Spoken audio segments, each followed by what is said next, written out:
You want to grow faster than 99% of the people that you meet? Then here's the plan. Be someone who feels like you can learn anything from everyone that you meet. Let's go. I don't know what comes next, but I couldn't care less. I refuse to be stressed. There's no fear in my chest. Hear the boom from my stairs. Walk away from the pain I've been through. This feeling I'm feeling is brand new. This is the moment I break through. Welcome to 10 Minute Masterclass, your weekly mic drop for business breakthrough. I'm your host and lead MC, Trey Sheneman, and it is my goal each and every week on 10 Minute Masterclass to teach you timeless business principles that can help you unlock today's business problems. Now, the typical way we do that is through something we call the core 4 drivers of growth, because no matter when I was taking my own startups to market, like I'm doing right now with our company Herald, or running growth inside of some well-known brands, one of which we're going to talk about here in just a minute, I always saw growth functionally slow down when we encountered problems or bottlenecks in one of these core 4 drivers: marketing, sales, operations, and leadership. Now, before we jump into today's leadership lesson, I do want to remind you, if you hadn't heard yet, if you've been listening, you've heard, but if you hadn't heard yet, this is your first episode, you're just joining us. We did get our first sponsor. It's amazing, and it's in the travel vertical. So if you're somebody who likes to travel, you can travel flexibly. You're self-employed, or maybe you guys don't have children yet, or you have children and they've moved out, like whatever it is, you're not beholden to a set schedule and you can travel whenever you want. I highly encourage you to check out the LiveWell Vacation Club. My wife and I are members. We love being in it. It is not a timeshare. It is a membership. Something for you to go check out. The rates are incredible. And if you hit the link in the show notes, you're going to see we're going to even hook you up with a better deal once you go there as a thank you for listening and subscribing to 10 Minute Masterclass. All right, so let's jump in. In today's episode, we're going to talk about leadership. Specifically, we're going to talk about the greatest leadership lesson that Brendon Burchard ever taught me. Now, I worked for Brendon in a really short period, a little bit less than a year. Nothing against Brendon's phenomenal leader, GrowthDay, his current company, phenomenal organization.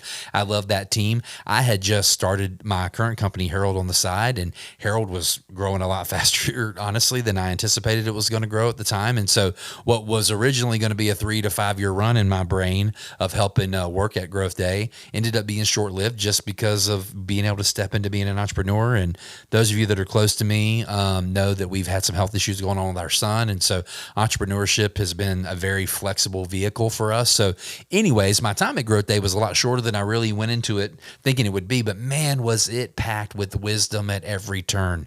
Working with Brendon was an incredible opportunity. And I remember in the early days of being there, Brendon and I were doing one-on-ones, and he taught me this concept that I'm going to share with you guys today. And man, it just hit me square between the eyes. And I think it's going to do the same for you. And Brendon was talking to me about mentorship, and he made this remark. I was telling him, I had told him a story about this mentor I had early on in my career, and he said most people chase one perfect mentor. But in his experience, the best leaders he had ever learned from and been around are the ones who could mine for wisdom anywhere. Man, I just thought that was like, mining for wisdom anywhere. And the phrase that he uses to talk about these kinds of leaders is he calls them mavericks with mentors. It means you're a maverick. You kind of have your own way of leading, but you're willing to learn from anyone that you meet and kind of be open-handed with that way you lead. And that one principle, man, that really shaped me, especially now stepping in my own startup at Herald. And I genuinely believe it helps me grow faster in business. It helps me lead more empathetically when I carry a posture of being able to learn something from anyone. And it also allows me to not burn out by thinking that I have to do it all alone, that there are other people out there who have been where I want to go. There are other people out there who have done things I'll never do. And those people might be in the grocery store down the street or at the golf course. I like to play golf in an airplane, and they randomly sat beside me on an open seating Southwest plane. And so there's just a posture there to being able to learn from anyone. And ultimately, the posture to me is a little bit two-sided. The first side is staying humbly curious. The way we actually keep this as a core value inside of Herald, we call it humble discontentment. And the idea of humble curiosity in this manner is that I can learn from anyone. At the same time, on the other side of humble curiosity is intentional generosity, which is I'm also willing to mentor anyone. I'm not going to keep the things that I've learned to myself. I'm going to share them with the world. And one of the ways that I step into this, and I hope that I do a decent job of it, I really, really do take it seriously, is making this podcast. This is a way for me to mentor anyone. Anyone could listen to this podcast and hopefully learn something that's very applicable to their business. Another aspect of the way I try and stay intentionally generous is I do mentor people, offer to mentor people a lot. And I try and publish really great content on LinkedIn. I take my LinkedIn profile very serious. I try and teach from that platform all the time. I'm not some huge influencer or anything, but I just take it seriously because I want to embody this concept of being Mavericks with mentors, of living out this balancing act of humble curiosity and intentional generosity. So let me unpack those kind of postures a little further and really walk through the levels of this mindset that I think of how, if you're thinking, well, how do I actually do that, Trey? Like, how do I live those things out? I actually think it's pretty simple. So the first step to living this out is you have to value curiosity over certainty. It's being able to ask the right questions and not the desire to be right. That's the balance, because great leaders, the best leaders I've ever worked with, they ask more questions than they give answers. They enter every room thinking, what can I learn from this person's experience, perspective, or pain when I meet someone? I've learned some of the best marketing ideas from people that have 500 followers. Not 500,000. I had an intern that worked for me one time at a past agency, and that was the hardest working individual I've ever met in my entire life. I've worked with thousands of people in person at this point. This 19-year-old kid blew me away with how hard he worked. It challenged me because I was being a little bit of a bum, if you know what I'm saying. And so I would say a way that you can practice this curiosity over certainty is, especially if you're a person of rank, if you're the owner, find someone junior on a team, and then next time you have a question, ask them their perspective first. Don't push back on their answer either. Just take their answer and say, thank you so much for that perspective. That's one way you can start embodying curiosity as you carry yourself on. So that's number one. Another way to think about embodying this mindset is to turn your ego off and to turn your ears on. Insecure leaders block growth by pretending to know it all. You don't. Really, you don't. All right, I don't either. It's okay to not know it all. Really confident leaders can drop that act really fast. And because they're willing to drop that act and learn from anywhere, guess what happens? Man, they level up so much quicker than the people who cannot drop that act.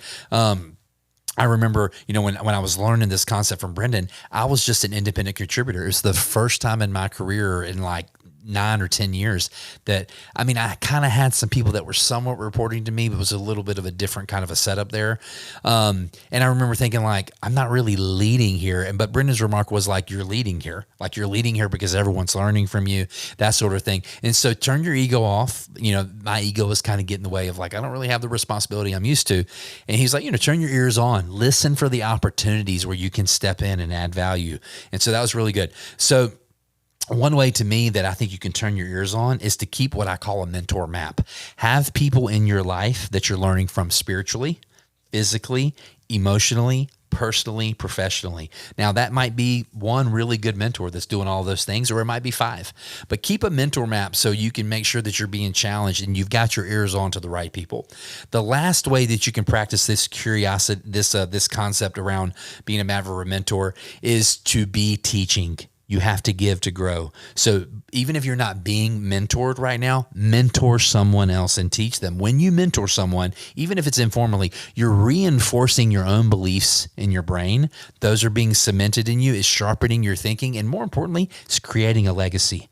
And legacy is powerful. So go through your text messages, find somebody that strikes you and text them and say, hey, I was thinking of you. If you ever want to jam on XYZ topic, like my text might say on business growth or strategy or something like that, I'd love to take you to breakfast one day and just hang out. You'd be really surprised by how blessed someone would feel if you were to send them that message. So as you're stepping into this and you really want to learn more about mentorship, being mentored and having a mentee, somebody you're leading, and being a mentee, from a mentor yourself. Just keep in mind, there's different levels of mentorship. Like right now in my life, I would say there's kind of 3 different levels of mentorship I'm even practicing. There's direct mentorship, like I'm mentoring 2 different young men right now. There's indirect mentorship. That's where you're learning from people's content, their podcasts, their books. I'm being indirectly mentored. I've got 3 books I'm reading right now. I follow 4 or 5 pods pretty regularly. I follow a couple of creators on LinkedIn. So that's indirect. And then there's situational mentorship, which is where you're in the moment with people and you're able to put value right where you are. So all 3 of those matter. They all three help you grow. At the end of the day, if you want to be a great leader, which I think if you're listening to this, that means you want to be a great leader. It's really simple. Learn from everyone.